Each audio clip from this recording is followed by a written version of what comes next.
Hello student, welcome to physics lecture.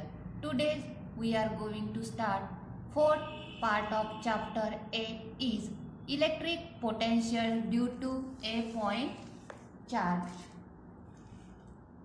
Electric potential due to a point charge, a dipole and a system of charges. In this part we have studied the electric potential due to a point charge. In previous lecture we have studied and derived the expression for electrostatic potential due to a point charge. Figure show a point charge plus Q located at a point O. We need to determine its potential at a point A at a distance r from it. Figure मध्ये काय दाखवलं आहे, point Q plus Q charge घेतलेला आहे आणि तो कुठे आहे, O वरती आहे, पॉइंट O वरती आहे आणि आपल्याला डिटरमाइन करायचं आहे potential at A.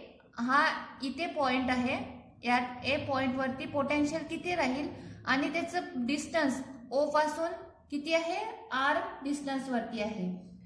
As seen above, the electric potential at a point A is the amount of work done per unit positive charge. आपल्याला जे इलेक्ट्रिक पोटेन्शियल बघायचं आहे ऍट पॉइंट ए, हे काय, हे electric potential is nothing but काय राहील, work done राहील, work done per unit positive charge which is displaced from infinity to point A. As the work done is independent of the path, we choose a convenient path along the line extending OA to infinity. जे work done आहे जर ते path वरती जर depend नसेल तर आपण काय करू, कन्व्हिनियंट पाथ कन्सिडर करूया आणि OA जो पाथ आहे तो इनफायनाइट असा पाथ आपण कन्सिडर करूया. Let M be an intermediate point on this path. आपण हा OA जो पाथ घेतलाय तो काय आहे, इनफायनाइट असा पाथ आहे कारण की वर्क डन हे काय आहे, इंडिपेंडंट आहे पाथला आणि हा M पॉइंट, हा आपण M पॉइंट असा घेतलेला आहे की तो इंटरमिजिएट पॉइंट राहील त्या पाथचा. OM is equals to x. तर OM हे डिस्टन्स किती आहे, x इतका आहे. The electrostatic force on a unit positive charge at M is equals to, आता पॉइंट M वरती इलेक्ट्रोस्टॅटिक फोर्स किती राहील, F is equals to 1/4 pi epsilon naught into Q upon x square. This is equation number 1. This is it is directed away from O along OM for infinitesimal displacement dx. जर हा point away जात असेल, directed away from ओ पासून away जात असेल along OM आणि infinite असेल small displacement कितीने, dx नी from M to N, work done is given by, तर त्यावेळेस जे वर्क डन आहे किती राहील, dw is equals to minus F dx. This is equation 2. आता हे काय आहे, वर्क डन आहे फॉर स्मॉल डिस्प्लेसमेंट dx साठी आपल्याला टोटल वर्क डन पाहिजे. तर टोटल वर्क डन साठी आपण काय करू, या इक्वेशनला इंटिग्रेट करू. हेच w is equals to integrate infinity to r minus F dx is equals to integration infinity to r. F ची व्हॅल्यू काय आहे, minus 1/4 pi epsilon naught Q upon x square dx is equals to 1/4 pi Q upon 4 pi epsilon naught काय आहे, ही term constant आहे म्हणून आपण इंटिग्रेशनच्या बाहेर काढलेली आहे, is equals to minus Q upon 4 pi epsilon naught integration infinity to r x raised to the power minus 2x, कारण हा x काय आहे, x स्क्वेअर डिनॉमिनेटर मध्ये आहे, आपण त्याला वरती नेलं तर त्याचा पॉवर काय येईल, -2 होईल. आता याचे इंटिग्रेशन काय राहील, integration x -2 dx is equals to याचे इंटिग्रेशन राहते -1/x. हेच w is equals to -q/4πε0 bracket मध्ये याचे integration -1/x limit infinity to r is equals to q/4πε0 1/r minus limit आपण पुटअप केली 1/r -1/infinity. We know that 1/infinity is equals to 0. Hence w is equals to q/4πε0 r. By definition आपल्याला माहित आहे definition वरून आपण काय म्हटलेलं आहे, जे वर्क डन होईल this is nothing but the electric potential. By definition this is the electrostatic potential at a due to a charge Q. म्हणून इलेक्ट्रोस्टॅटिक पोटेन्शियल आहे वर्क डन म्हणजेच, म्हणून आपण याला V ने इंडिकेट करू. Hence V is equals to W is equals to q/4πε0 r. This is equation 3. A positively charged particle produces a positive electric potential and negatively charged particle produces a negatively electric potential. Positive charge हे नेहमी positive electric potential produce करेल आणि negative charge हे नेहमी negative electric potential produce करेल. जर R is equals to infinity असेल तर V इज इक्वल्स टू काय राहील, q/infinity इज इक्वल्स टू 0. जर R is equals to infinity असेल तर electric potential V is equals to काय येईल, q/infinity is nothing but 0. This shows that the electrostatic potential is 0 at infinity.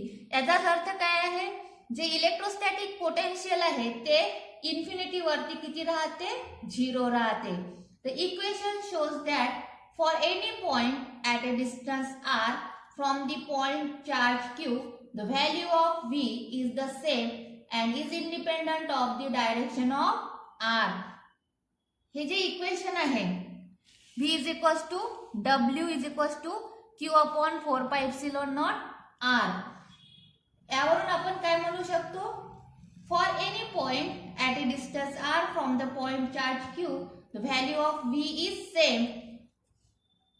कोणताही जरी point घेतला आपण या पॉइंट चार्ज पासून तर जी v ची व्हॅल्यू आहे ही काय राहील, सेम राहील आणि ही कशी राहील, इंडिपेंडंट राहील डायरेक्शन ऑफ r ला.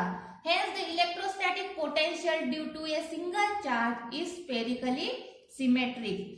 म्हणून इलेक्ट्रोस्टॅटिक जे पोटेन्शियल आहे सिंगल चार्जचं ते काय राहते, स्पेरिकली सिमेट्रिक राहते. Figure shows how the electric potential and electric field vary with r the distance from the charge.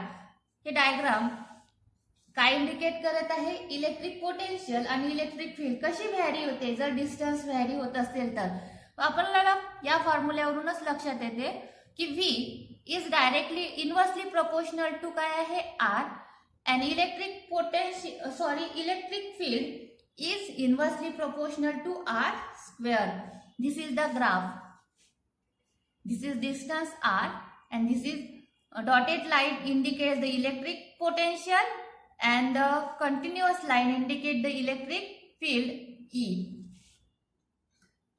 Next we have studied the electrostatic potential due to a system of charges. आता आपल्याला बघायचं आहे electrostatic potential due to a system of charges. Electrostatic potential due to a system of charges. आता आपण काय काढलं, electrostatic potential काढलं due to a point charge. आता आपल्याला काढायचं electrostatic potential the system of चार्जेसचं किती राहील. Consider a system of charges q1 q2 up to qn at a distances r1 r2 rn respectively from a point p. काय consider केलेलं आहे, charges घेतलेले आहे q1 q2 q3 up to qn आणि point p पासून तर त्याचे distances किती आहे, r1 r2 r3 rn. The potential आपल्याला आता पोटेन्शियल काढायचं आहे at point P due to the charge Q1 is equals to V1. Hence V1 is equals to 1 upon 4 pi epsilon naught Q1 upon R1. Similarly, the potentials V2, V3 up to Vn at a P due to charges Q1, Q2 up to Qn are given by. Hence V2 is equals to 1 upon 4 pi epsilon naught Q2 upon R2. V3 is equals to 1 upon 4 pi epsilon naught Q3 upon R3. Hence Vn is equals to 1 upon 4 pi epsilon naught Qn upon Rn. Total जर potential लागत असेल आपल्याला system of चार्जेसचं तर काय करावं लागेल याची algebraic sum. By the superposition principle the potential V at P due to system of charges is the algebraic sum of potential due to the individual charges. Hence V is equals to V1 plus V2 plus up to Vn is equals to आपल्याला माहित आहे Vn ची value काय आहे 1 upon 4 pi epsilon not Q1 upon R1. V2 ची आहे 1 upon 4 pi epsilon not Q2 upon R2. जरी आपण सगळ्या याच्यात बघितलं तर आपल्याला 1 अपॉन 4 पाय एप्सिलॉन नॉट काय दिसत आहे सेम दिसत आहे. म्हणून आपण 1 अपॉन 4 पाय एप्सिलॉन नॉट काय काढलं कॉमन काढलं.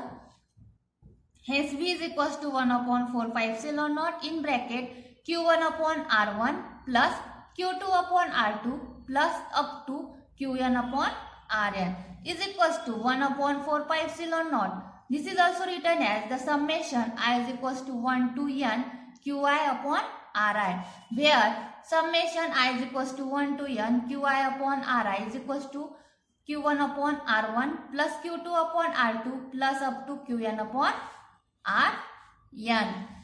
For the continuous charge distribution, the summation should be replaced by integration. जर कंटिन्युअस चार्ज डिस्ट्रीब्युशन असेल तर समेशनच्या जागी आपण इंटिग्रेशनचा यूज करू शकतो किंवा यूज करावा लागते. Next, this is all about this topic. Thank you for watching this video.